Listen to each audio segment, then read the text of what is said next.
March 633. The Islamic forces crossed the border of Islamic Caliphate and entered the realm of the Sassanid Empire after receiving the order of Caliph Abu Bakr radiallahu anhu. Within a few months, the relatively small but fierce Islamic army tore through the Sassanid defense line in total 4 major encounters. In the Battle of Chains, in the Battle of River, the Battle of Walaza, and the Battle of Alais all resulted in hard-earned victory for the Muslims and humiliating defeat for the Sassanid troops. In May of 633, after the Battle of Alais, the Muslims were now heading with lightning speed towards the main goal of the mission, the capital of Sassanid province in Iraq, the city of Hira. On the other hand, the Sassanid governor of Hira and his men prepared for defending the city against the Muslims. The defenses were repaired, siege weapons were stationed, and soldiers were sent to sabotage the Muslim advancement. How will the Muslims overcome this new challenge? After the Battle of Alais, the Muslim army did not camp in the battlefield. Rather, they continued their march towards Hira. On their way, they stood a riverside town named Amgasiya. When the Muslims reached Amgasiya, they found it completely abandoned. Most of the inhabitants of the city fled to the countryside upon receiving the news of the approaching Muslim army. So Amgasiya came under the Islamic Caliphate without any bloodshed. In Amgasiya, the Muslims found a lot of food supplies, weapons, and riches. On top of that, they also found several big boats at the river dock. The Muslims at this point, primarily being a desert people, were amazed to see the sumptuous Sassanid town and its wealth in the Fertile Crescent. They had never seen such a bounty of natural resources, as well as lavish living conditions.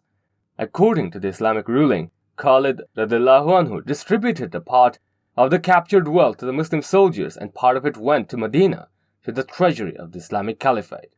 This would then be spent for the well-being of all the citizens of the Islamic Caliphate. After the Muslims strengthened their foothold in Amgasiya, they planned to continue their mission to Hira.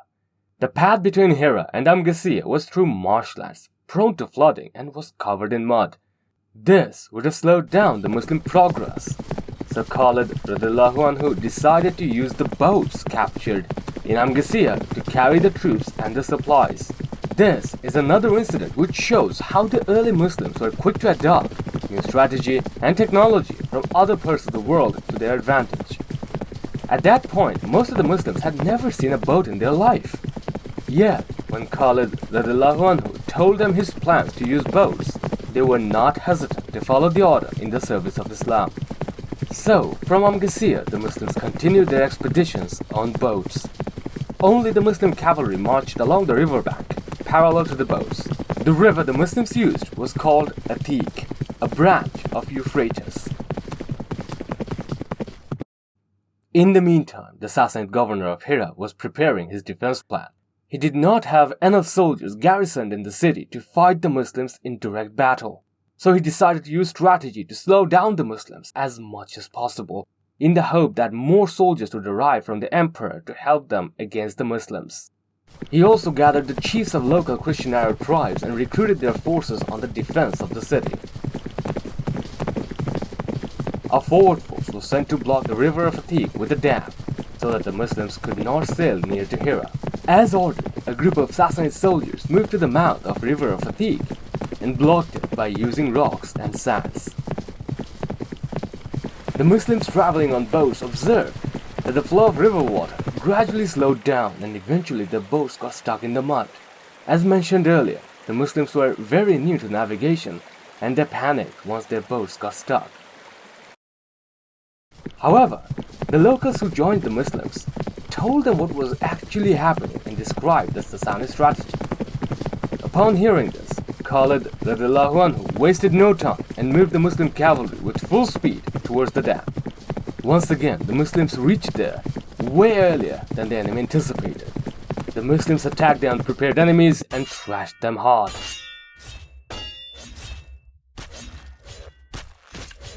Once the enemy troops were taken care of, the Muslims cut open the dam and the water started to flow again. After a while, the rest of the Muslim troops could continue their journey on boats. Once this news reached Hira, the Sassanid governor understood that he had no other options left, so he fled the city.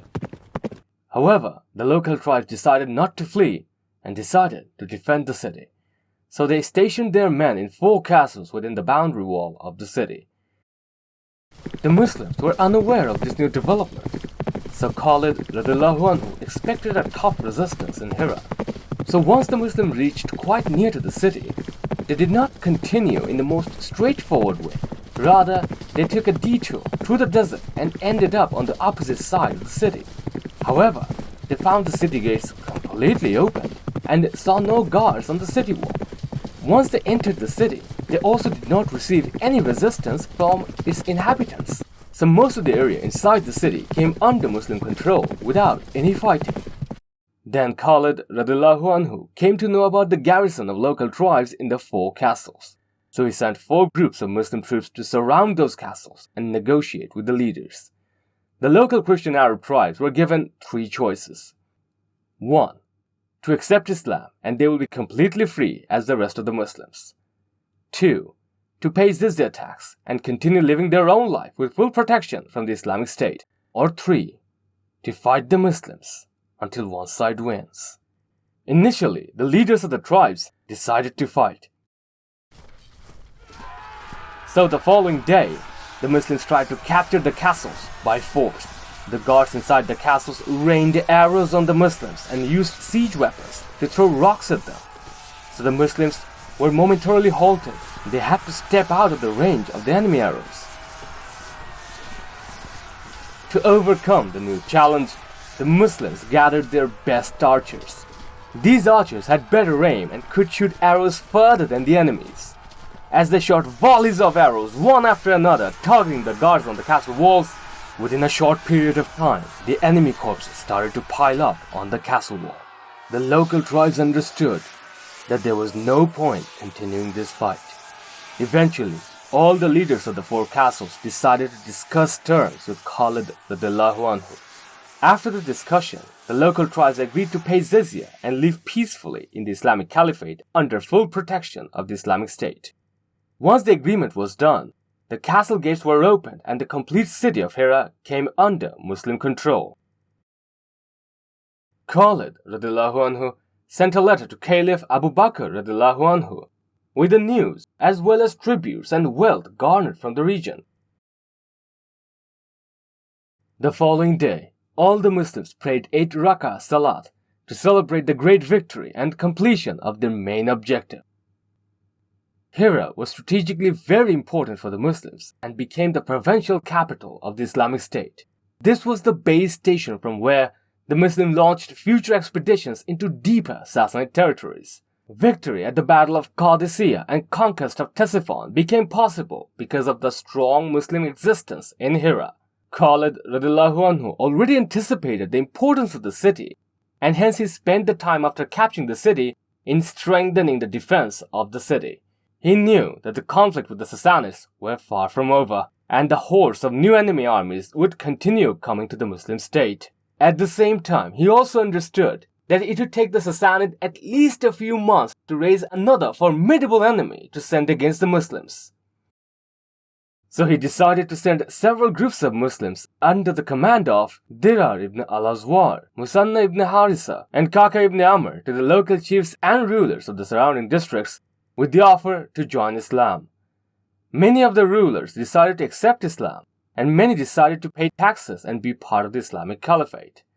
Only a few decided to reject the offer and fled their territory.